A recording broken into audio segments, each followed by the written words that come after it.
दरभंगा के ललित नारायण मिथिला विश्वविद्यालय से संबद्ध सीएम लॉ कॉलेज को इस बार बार काउंसिल ऑफ इंडिया के द्वारा एक सेशन में नामांकन लेने की अनुमति प्रदान की गई है, जिसमें कुल 60 सीट होगी। इस बारे में ललित नारायण मिथिला विश्वविद्यालय के vice chancellor professor Sanjay Kumar Chaudhary ने एक प्रेस वार्ता कर जानकारी दी। विश्वविद्यालय और सीएम लॉ कॉलेज के लिए यह बहुत बड़ी खुशी की बात है। वाइस चांसलर ने कहा कि मैं बड़े ही हर्ष के साथ यह कहना चाहता हूं कि बार काउंसिल ऑफ इंडिया ने पहली बार ललित नारायण मिथिला विश्वविद्यालय को सीएम लॉ कॉलेज में फिर से नामांकन लेने की अनुमति प्रदान की है और सीएम लॉ कॉलेज को पुनर्जीवित किया गया है। इसलिए अब गड़बड़ियां भी कम आ रही हैं। साइबर के माध्यम से जो फॉर्म भरे जाते रहे हैं उसमें गड़बड़ियां ज्यादा आती थी। मेल का फीमेल, कास्ट का प्रॉब्लम, अपने बिहार में सब कुछ जरूरी है।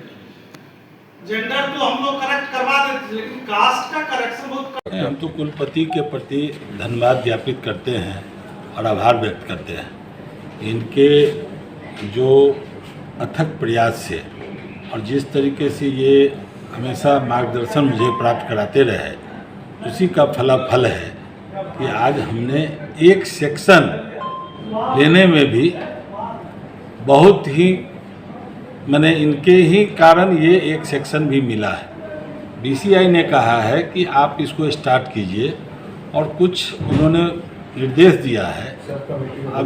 अभी भी इन्होंने इंजीनियर को भी कहा है कि क्या दिक्कत है तुरंत कीजिए। तो जैसे ही ये सब सॉर्ट आउट हो जाएगा, अन्य सेक्शन के लिए पुनः हम बीसीआई के पास जाएंगे और मुझे विश्वास है कि बीसीआई संपूर्ण रूप से पूर्णतः इस विद्यालय में 3 सेक्शन और देने का काम करेगा। इससे पहले बड़े हर्ष के साथ ये कहना मैं चाहता हूँ कि बार काउंसिल ऑफ इंडिया ने फिर से हमारे लॉ कॉलेज को पुनर्जीवित किया और इस सेशन में जो करंट सेशन है, इसमें हमारे गरीब विद्यार्थी जो आर्थिक रूप से इतनी सक्षम नहीं है कि बाहर में जाके लॉ कर सकें, मिथिला विश्वविद्यालय से लॉ करने की अपॉर्चुनिटी उन्हें मिली।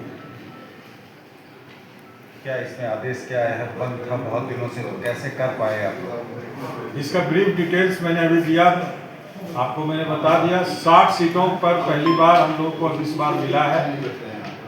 हम लोग कोशिश करेंगे कि हम लोग अपना सैंक्शन पद टीचर्स का बढ़ाएं। जिस तरह से भागलपुर लॉ कॉलेज और पटना लॉ कॉलेज में है 9 या 13, वो सैंक्शन पद मिलने के बाद सीटों की संख्या के बारे में हम लोग बढ़ने के लिए अपना प्लान देखेंगे। सर, आप कई बातों की चर्चा की है लॉ कॉलेज को लेकर कि कई अड़चनें थी और उस कुछ अड़चनों को मैंने दूर किया, लेकिन अभी भी कई समस्याएं हैं। इस संबंध में क्या कहना है आपका? समस्याएं जीवन का एक अंग होती है और बिना समस्या का समाधान करने में मजा भी नहीं आता है। तो मैं ये सोचता हूँ कि मैं पिछले 15 महीने से यही प्रयास में हूँ कि कार्य प्रणाली अपडेट हो। लोगों के बीच में मतांतर होना चाहिए, लेकिन संस्था के विकास के लिए मतांतर होना चाहिए। और ऐसा